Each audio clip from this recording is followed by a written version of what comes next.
বাহরাইনে বাংলাদেশ দূতাবাসের নবনিযুক্ত রাষ্ট্রদূত মোহাম্মদ রইস হাসান সারোয়ারের সাথে সৌজন্য সাক্ষাৎ ও মতবিনিময় করেছে বাংলাদেশ বিজনেস ফোরাম বাহরাইন।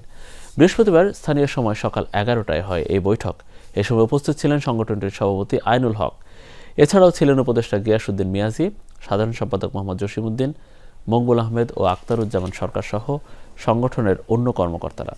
রাষ্ট্রদূতের সাথে উপস্থিত ছিলেন দূতাবাস প্রধান একে মহিউদ্দিন কায়েস, দূতাবাসের প্রথম সচিব মোহাম্মদ ইলিয়াসুর রহমান, শ্রম সচিব মাহফুজুর রহমান।